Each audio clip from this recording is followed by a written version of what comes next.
If you have a Bible, go ahead and turn to Matthew chapter 2. Matthew chapter 2 is where we are at as we continue our series that we started last week called Prepare Him Room. Prepare Him Room. And I want to encourage you, if you don't own a Bible, get one. It'll be the best investment you ever make. Or download the app for free. But you want to own a Bible. And so we're doing this series called Prepare Him Room because the first night that Jesus was born, they had no room for him in the inn, as the story goes. And I mentioned this last week that 1,700 years after that birth, Isaac Watts wrote the great song, Joy to the World, that we sang earlier. Let earth receive her king, and let every heart prepare him room. That's what we want to do in this series. We want to prepare him room to be king in our lives. So, Matthew chapter 2, read verses 1 through 12. If you are there, say word. I like that. This side's got it today. All right, Matthew 2, 1 through 12. Ready? Now, after Jesus was born in Bethlehem of Judea in the days of Herod the king, behold, wise men from the east came to Jerusalem saying, where is he who has been born King of the Jews? For we saw his star when it rose and have come to worship him. When Herod the king heard this, he was troubled, and all Jerusalem with him. And assembling all the chief priests and the scribes of the people, he inquired of them where the Christ was to be born. They told him, in Bethlehem of Judea, for so it is written by the prophet, and you, O Bethlehem, in the land of Judah, are by no means least among the rulers of Judah, for from you shall come a ruler who will shepherd my people Israel. Then Herod summoned the wise men secretly and ascertained from them what time the star had appeared. And he sent them to Bethlehem, saying, go and search diligently for the child, and when you have found him, bring me word that I too may come and worship him. After listening to the king, they went on their way. And behold, the star that they had seen when it rose went before them until it came to rest over the place where the child was. When they saw the star, they rejoiced exceedingly with great joy. And going into the house, they saw the child with Mary, his mother, and they fell down and worshiped him. Then opening their treasures, they offered him gifts, gold and frankincense and myrrh. And being warned in a dream not to return to Herod, they departed to their own country by another way. This is God's word. Now let me ask as we begin, on a scale of like 1 to 10, where would you say your happiness is these days? Some of you are like, 6, 7. Sorry.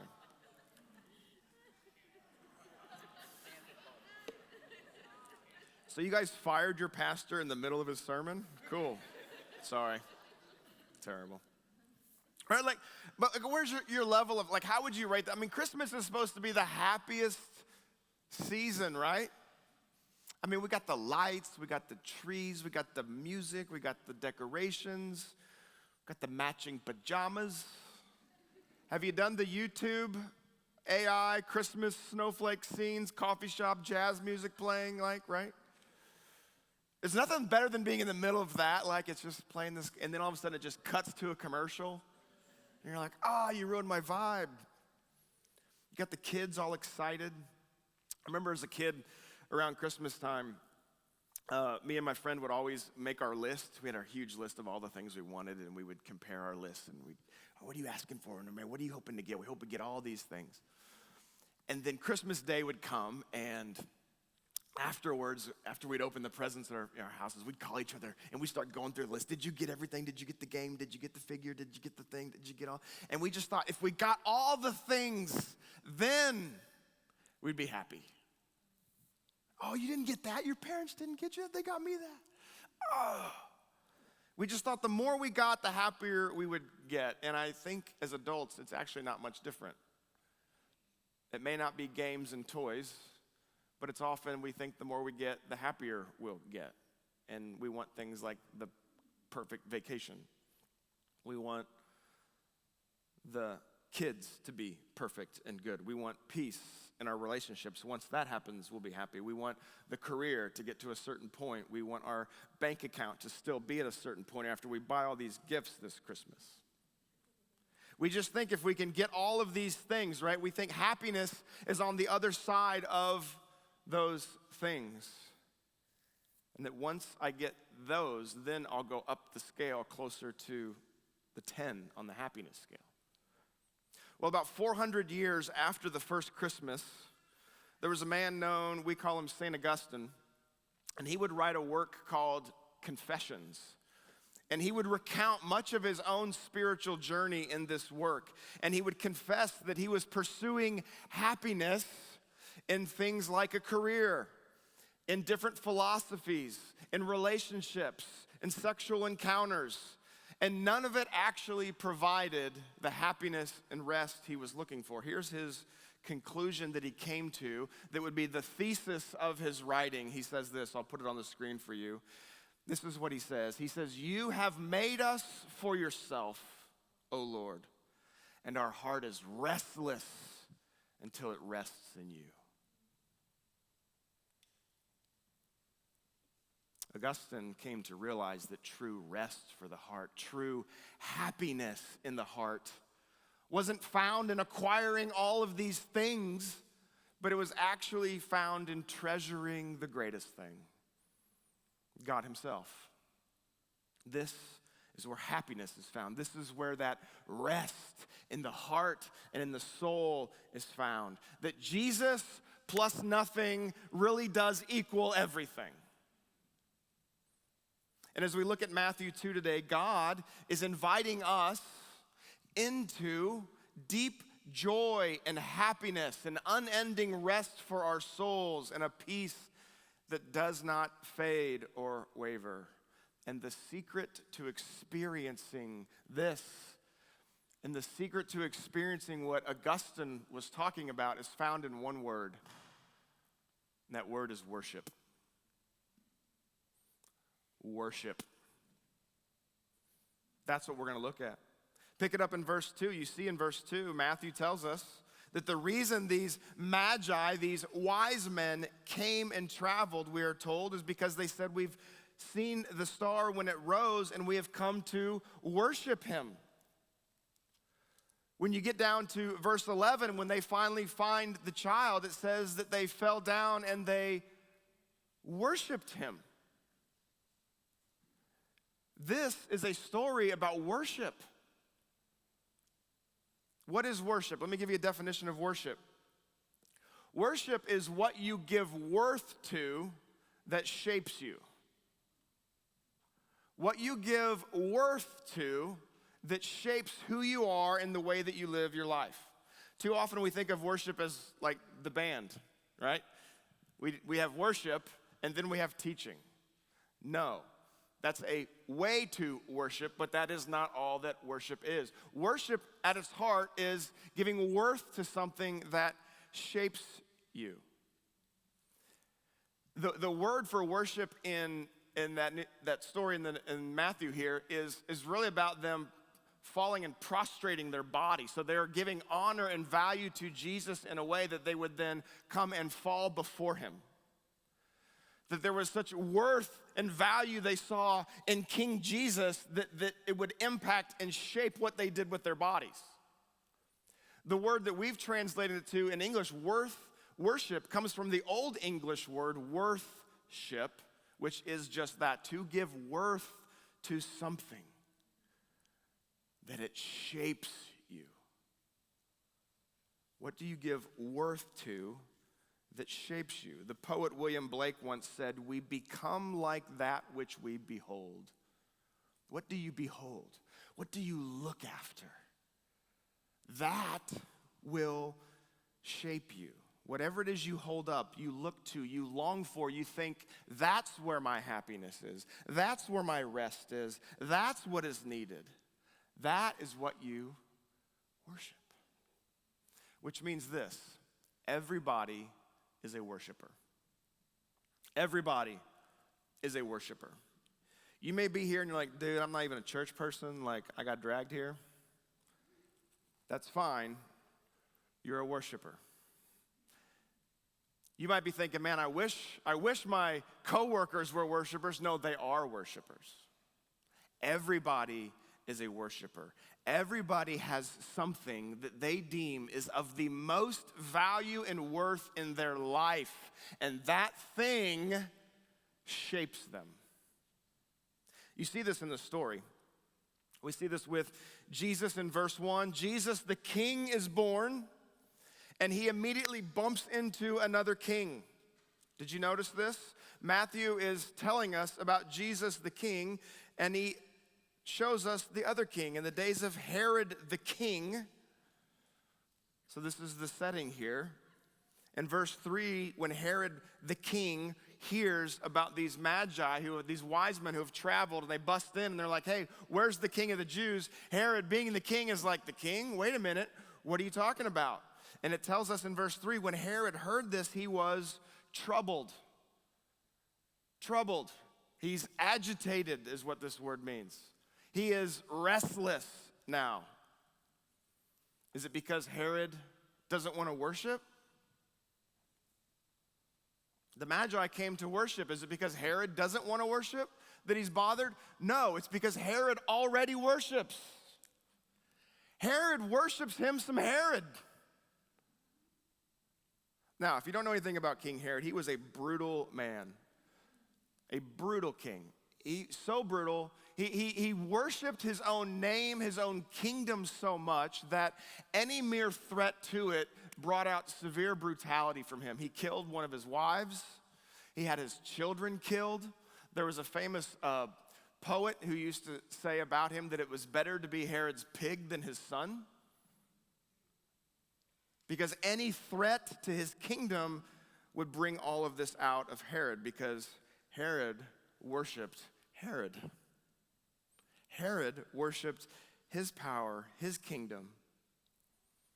And that's why later on in the story, he would have all the children slaughtered that were 2 years and under, because Herod was going to try to get rid of King Jesus before King Jesus could even speak. And what Matthew is doing here is he is showing us there can only be one king. One king that you give ultimate worth to. It will either be your kingdom, like Herod, or it will be King Jesus. Everybody is a worshiper. Everybody has an ultimate thing they value. Everybody has a kingdom, either their kingdom that they serve or the kingdom of Jesus. Either you sit on the throne like Herod, and you get agitated and troubled when anything disturbs your kingdom, your comfort, your power, your control, your achievements, your influence, or like the wise men, you bow to King Jesus. You believe your happiness is found in something, or you believe it's really found in Jesus. Christmas is saying, it's Jesus. The king you're looking for is Jesus. The way you're trying to run and rule your life, it's not working. Try Jesus. Jesus is king. We worship Jesus.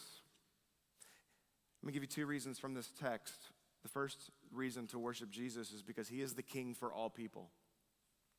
He is the king for all people. The scripture tells us that these wise men, they come from the east, and they came to Jerusalem seeking the king of the Jews. Now, anybody have nativity sets at home? Got a nativity set, right? A little baby Jesus in the manger, and you got Mary and Joseph, and you probably got some animals. And then you got those wise men, right? Well, I hate to break it to you, but they were not there at the manger scene. Okay, we learn here later there's a house. Could have been up to 2 years later, at least months later, for sure. So your little nativity set, what you need to do is you can have it here, and then you're going to take those wise men, you're going to put them on another table over here, because they weren't there yet. But when people come into your house and they're like, why are your wise men over here? You're like, let me tell you the story, okay? And you're going to use that to tell your guests the story of Christmas and why the wise men We're there. All right, anyway. There's three of them. You probably have three of them. That's, the old song, We Three Kings of Orient are. Da, da, da, da, da, da, da. You're going to fire me again. Now, we don't know how many there were. They say three because, there was three gifts that were given, but there's no evidence that there were three of them. They probably had a huge entourage. These men were not Jewish men. These men would have been most likely Persian or Babylonian, experts in astronomy and astrology, perhaps magic. They would study the stars. They were from more of a pagan culture, not a religious culture. And yet, what's happening in this is Matthew is also showing that as these men are coming from afar, it's fulfilling numerous prophecies in the Old Testament about the nations coming before Jesus, the nations coming to him. And we see right here that though these men are far off, that God loved them so much. He's not just the king for the Jews, but for the whole world, that he sends them a light. He sends them a star. God spoke their language and drew them to himself. Jesus was not just king for the Jews. Jesus is king for all people. Jesus is not just king for religious people, not for just nice, clean, churchy people. In fact, if you notice in this story in verse 2, it says that Herod was troubled, but then it says, and all Jerusalem. Interesting. So King Herod, troubled, obviously he's got his kingdom, and he hears about another king. No way. But all Jerusalem. So what's that about? Why are they troubled? Because they're living under Herod's rule, but they have an agreement. They have a way that they can still practice their faith and live that out. And as long as Herod is good, then they're going to be good. But if Herod gets disturbed and Herod goes off, that's going to be great problems for them, and that's going to mess with their safe, secure, comfortable life. And so now they are also troubled.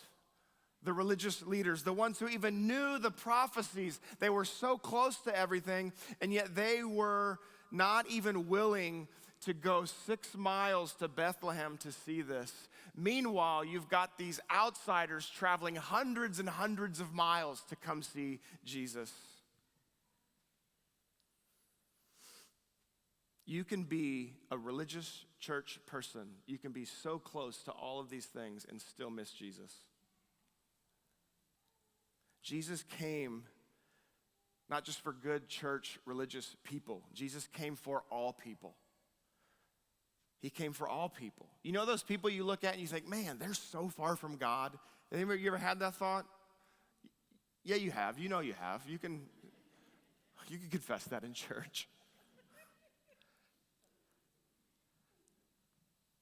And they may be a lot closer than you think. You look at people and you think, man, those people are so far from God. And yet you have no idea what's going on in their heart. You have no idea what's going on in there. These Magi, they're hundreds of miles they would have traveled. There was something going on. There was a longing. There was a searching. That they were willing to go and travel and go and see and find out. Meanwhile, the religious people that were 6 miles from Bethlehem wouldn't even go.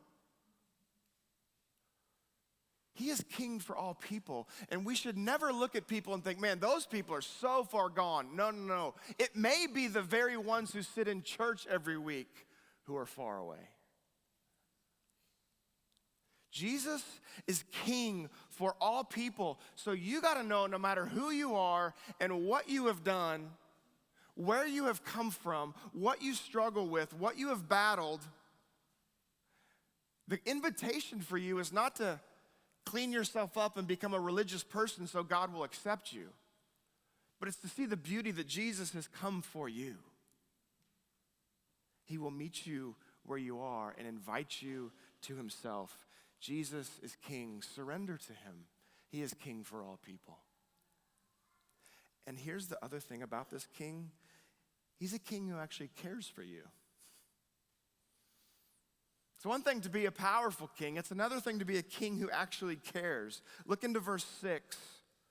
When they're trying to understand the prophecy that Micah had made, And they said, and you, O Bethlehem, in the land of Judah, are by no means least among the rulers of Judah. He says, for from you, Bethlehem, shall come a ruler who will shepherd my people Israel. A ruler who will shepherd. Do you think of any rulers that shepherd? That's not the first word that comes to mind when you hear a ruler, is it? Oh, he's the ruler. He's the dictator, right?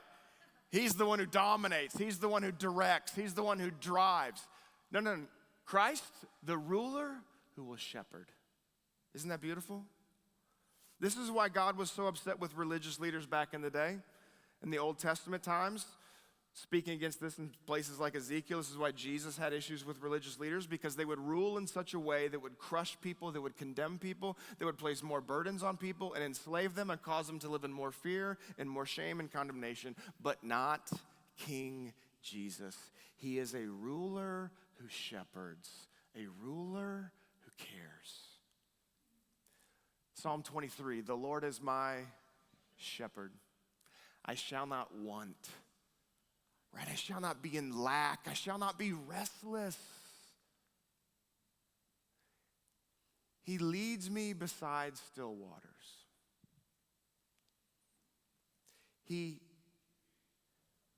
leads me to green pastures. He makes me lie down in green pastures. Philip Keller was an actual shepherd who shepherded sheep. And he wrote a book talking about Psalm 23 and relating it to actually being a shepherd. And here's one of the things he talks about in there about a shepherd. That line, he makes me lie down in green pastures. He says this. He says, green pastures are not the product of chance. They are the result of tremendous labor, time, and skill on the part of the careful shepherd. Whenever I hear he makes me lie down in green pastures, I always think about a shepherd. It's like, dude, get off, you're stuck over there. Go over there, it's better over there. But he's saying, no. For a shepherd to not only get a sheep into a good place, he's also cultivating the good place for you to be moved to. And it takes incredible labor, time, and skill on the part of the shepherd to do that. What imagery of how Jesus does this in our life. That he has labored for you. He puts time and he has skill in leading us to a place where we can flourish and thrive. He is very careful with your life and how he shepherds you and guides you so that you can flourish, so that you can thrive. He is a king who actually cares about you, doesn't just rule over you. I mean, look how Jesus cared for these magi. This really stands out. Go to the last verse, verse 12 of this section. After the magi had seen Jesus and worshiped him, verse 12 says, then being warned in a dream not to return to Herod, they departed to their own country by another way. This is beautiful because it's God caring for these magi very specifically.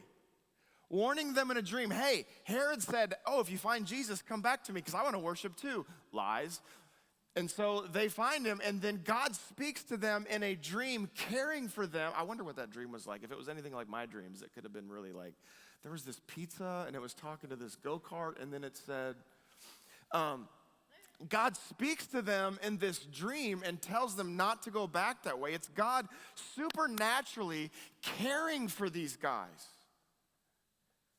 God was not going to let Herod touch them because he cared too much for them. And God wouldn't let Herod touch the vulnerable baby Jesus either because God cares too much for you and for me. I don't want you to miss this. Listen, when Herod is trying to kill Christ, and he's trying to do it later in this chapter by slaughtering every baby up to the age of 2, just trying to make sure any little child in that area is killed, that will get rid of the king. That is what Herod is doing.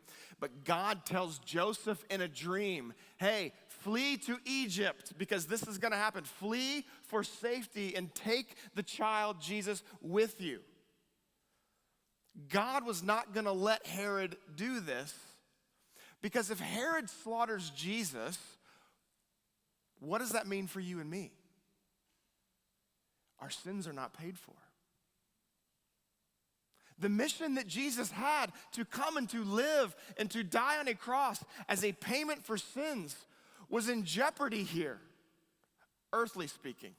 But God cares too much not only about the Son, obviously he cares about the Son, the glory and beauty and authority and power of the Son, even at this infant age, but also for his people whom he came to die for their sins. And so God cares for you and me by protecting Jesus through all of this, so Jesus can continue his mission of living the life you and I should have lived, and dying a death you and I deserve to die for sins. He dies for that on the cross and says, it is finished. So God's protection of this little infant Jesus was an incredible display of care for you.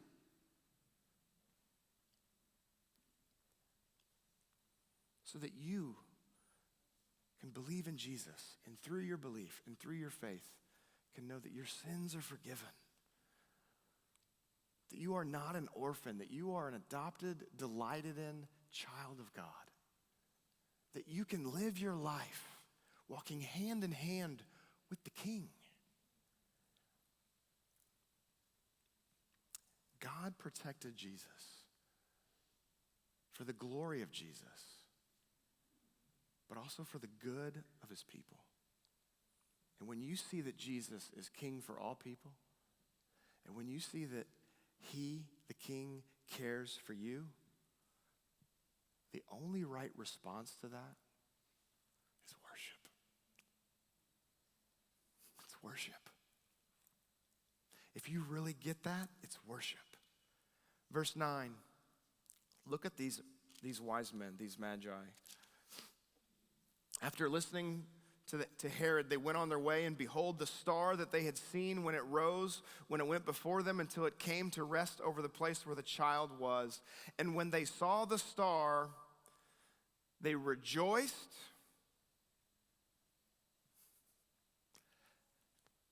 They were happy. Like, it doesn't just say they rejoiced, right? Like, they rejoiced, cool. No, it doesn't say that. It says they rejoiced exceedingly. What is that? I mean, you've rejoiced over something. Rejoiced exceedingly. What is that? It's more. It's more. But that's not it. They rejoiced exceedingly with joy. Actually, not with joy. They rejoiced exceedingly with great joy. There's 4 words there. That's worship. Look what's happening in these guys.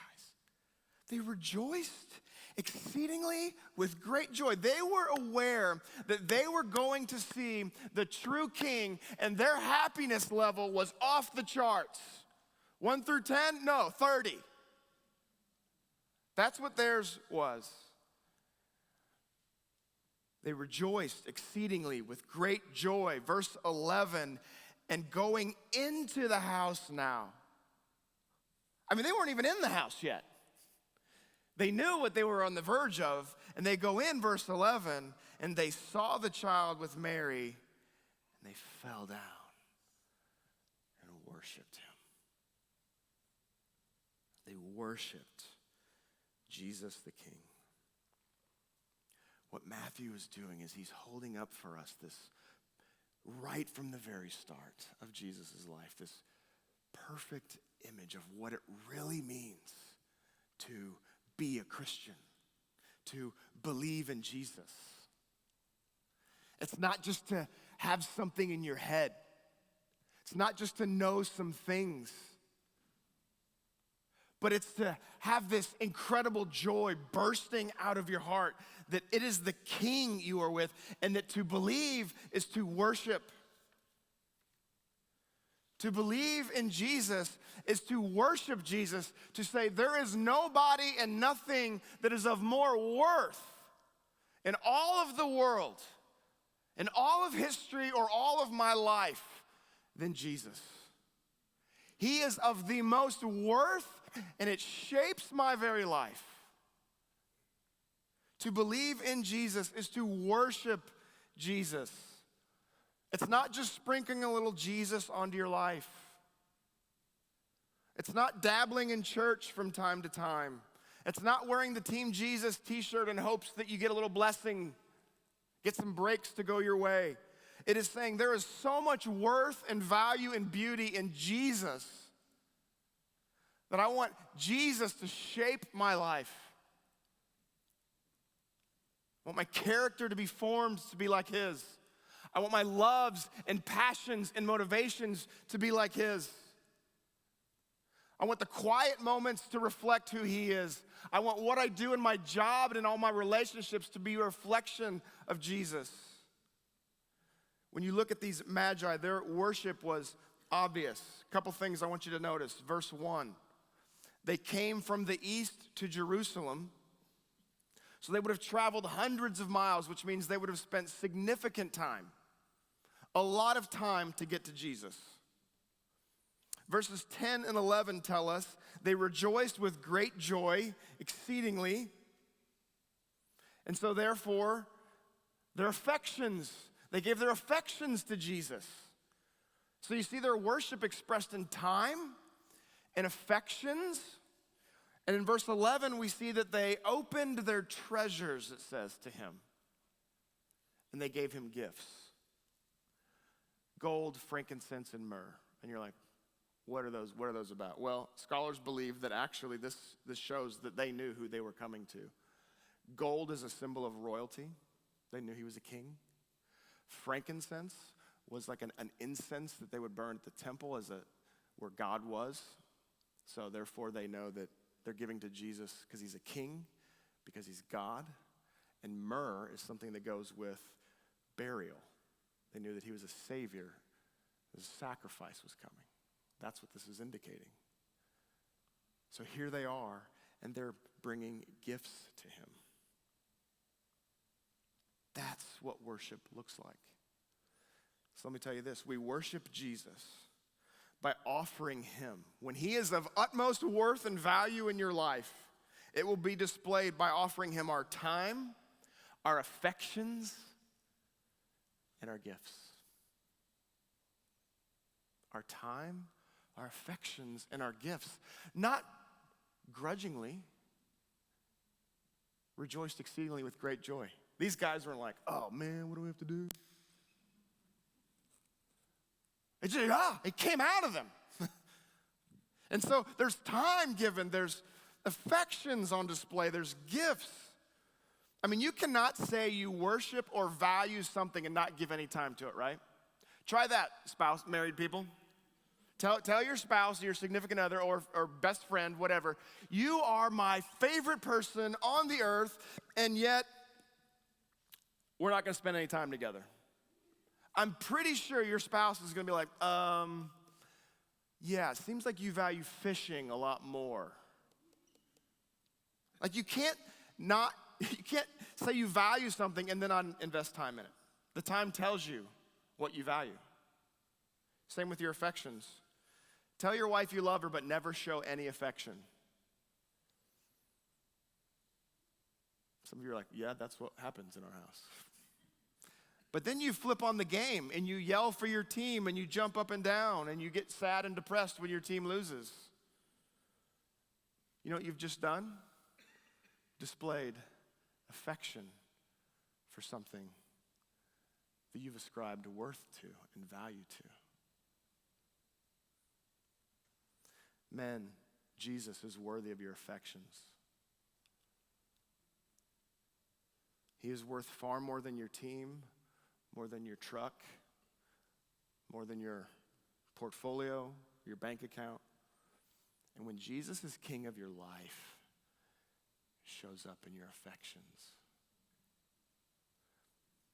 Louis Giglio was a pastor in Atlanta, and we used to live there a long time ago. And I would go and listen to him, and I'll never forget him talking about some of this, because I come from a family like you don't show emotion, you show sarcasm, which is really just protection, you know? It's a way to kind of keep people at a distance, and that's just kind of the culture of our home. We didn't hug a lot, didn't show a lot of affection. And if you started to feel one, well, you got to figure out a way to stuff that way back down there, right? And I remember him talking about worship. And he said, follow the trail of your time, your affections, and your belongings. And at the end of that trail, you will find a throne. And on that throne is what you worship. Follow the trail of your time. Follow the trail of your affections. Oh, my affections. Follow the trail of your belongings, your money. Where do you invest your time? What causes your affections to easily come out? What do you easily give money to? Those things prove, those things display what we deem most valuable in our life. So with this Christmas, we're asking the question, what does it look like to prepare room for him? Herod had no room for any of this for Jesus. The wise men prepared room for Jesus in these areas. What would it look like for you in your life? Or how do you currently prepare room for Jesus in your time? What does time to Jesus look like? I will encourage you, the reason you're here is devoting time to Jesus. Every Sunday we do this. Us and Chick-fil-A are saying to the world, Jesus matters. Right? And we're devoting time to him.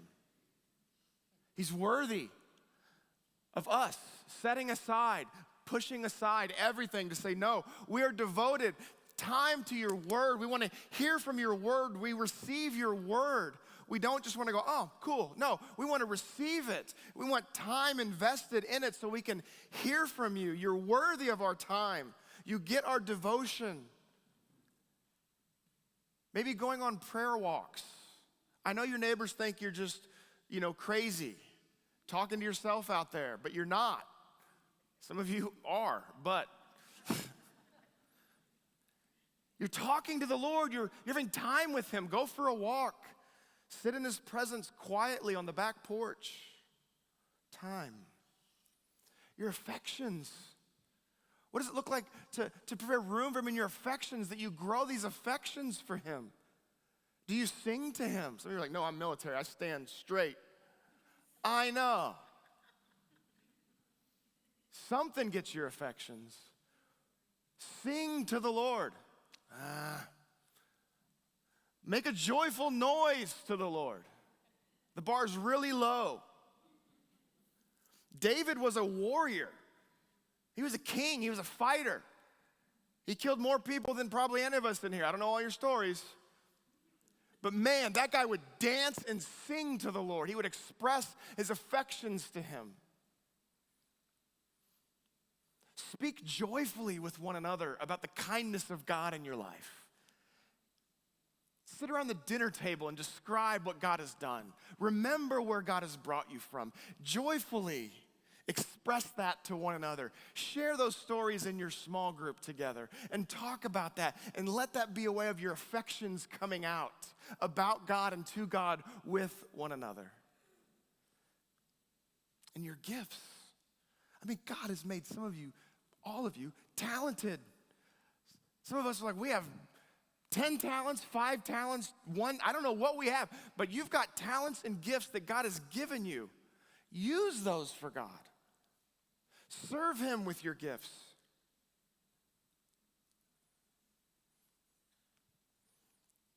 Your actual money, your treasures, what does it look like to worship God with that? If you were to open your bank account, Some of you are like, oh, don't remind me. What would it show? Remember checkbooks? Remember some of us used to balance these things called checkbooks? Kids, don't worry about it. But you have to go through there, and now it's like everything's just kind of in there, and it's like, wait a minute. Look and see, what does that tell us about what has the most worth in our life?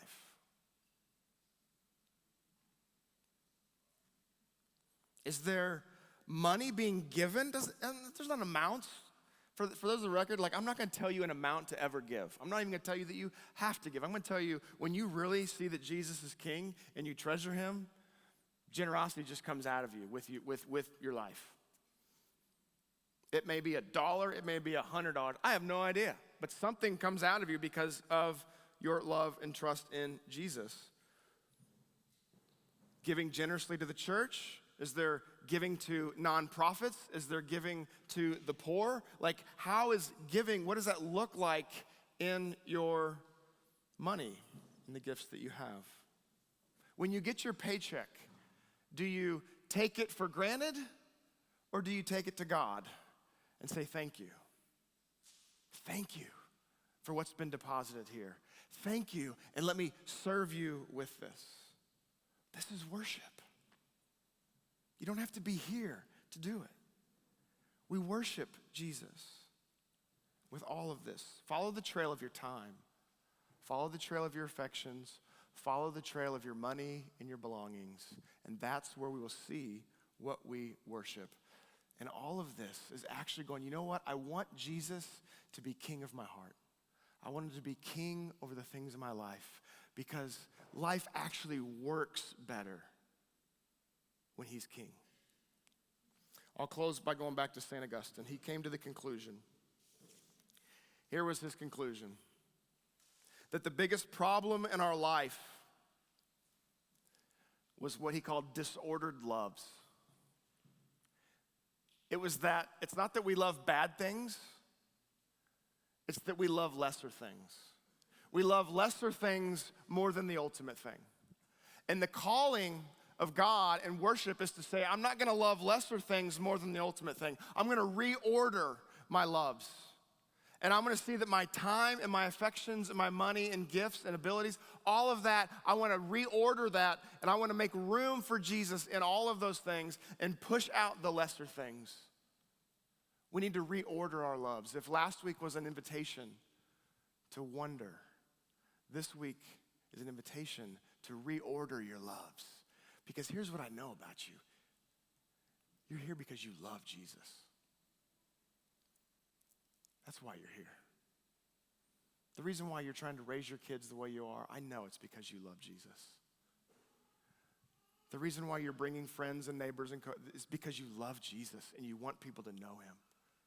So let's prepare room for him and not let these lesser loves creep in and rob our love and joy and gladness and worship of Jesus.